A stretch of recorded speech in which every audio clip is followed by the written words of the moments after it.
Yesterday we focused on the types of problems in solving systems by substitution where y was by itself in both equations. Today we want to look at problems where a letter is by itself in one equation but not in the other equation.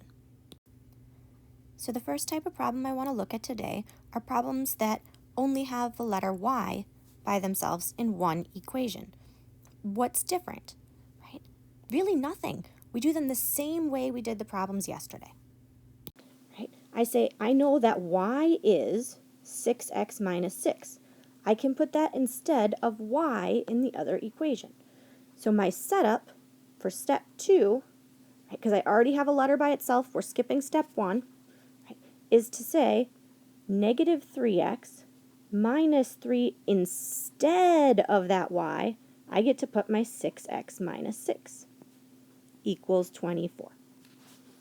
So setting it up is the tough part. I'm confident in that you know how to solve those equations. But let's make sure we really understand how we set these up by doing a bunch more of them. So here, the second equation is the one that has y by itself. Right? So I need to put y in the first equation as 6x plus 21 instead. I'm going to replace this y with 6x plus 21. So it looks like negative x plus 3 times 6x plus 21 equals 12. Or the third problem there. It tells me y is 5x plus 5, so I want to replace the other y, or the y in the other equation, with 5x plus 5. So it's going to look like 7x plus 2 times, I'm going to replace that y with 5x plus 5 equals negative 7. In the next one, y is x plus 4. So I'm going to replace my y in the second equation with x plus 4. 3x minus 4, instead of y, I'm going to put x plus 4 equals negative 19. Or one more yet. This one tells me y is 7x plus 15. So I want to replace the y in the other equation with 7x plus 15.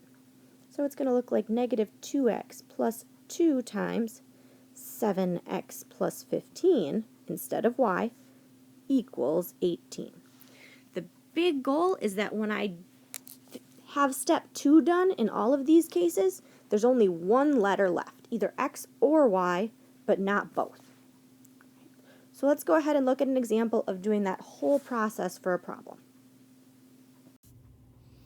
So as we look at this example, step 1 we already have done, right? We already have a variable by itself in one equation. Step 2 says substitute the resulting expression. So we know that y is really the same as x minus 4. That means I need to replace y with x minus 4.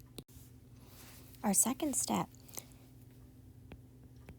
would then look like negative 4x minus 6 times, well, I need to multiply that whole thing times negative 6, so I need parentheses, x minus 4 equals negative 16. This is where people make the most common mistake on these problems, is they forget that this is a negative 6, so I need to distribute the negative 6, not just a 6, right? So pay attention to negative signs and make sure when we need to, we distribute the negative. So step 3, actually solve that equation to find x. Negative 4x minus 6x, and negative 6 times negative 4 is plus 24 equals negative 16. Right, I can combine my like terms and move my 24, my constant, to the other side. That gives me negative 10x equals negative 40. And when I divide by negative 10, I know x is 4.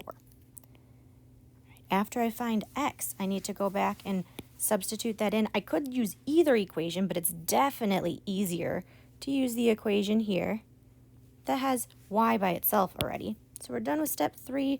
Step 4. I know y is x minus 4.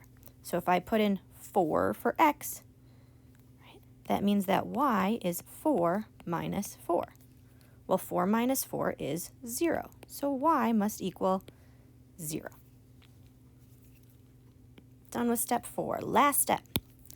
Write my answer as an ordered pair and check my work. So step 5, as an ordered pair, my answer would be 4, 0, but then I want to check my work yet. So I go to both of my original equations, y equals x minus 4, and negative 4x minus 6y equals negative 16, right? And I fill in 4 for x and 0 for y and make sure that they're both true statements. So does 0 equal 4 minus 4? Right? Yep, 0 equals 0 is true. Negative 4 times 4 minus 6 times 0 is negative 16. Well, that's negative 16 minus 0, so negative 16 equals negative 16, and that is a true statement also. So I know that the answer I got must be correct. So now it's your turn to try a couple problems that are similar to those. If you don't feel like you're ready to try some problems on your own, the next video has another example going through it together.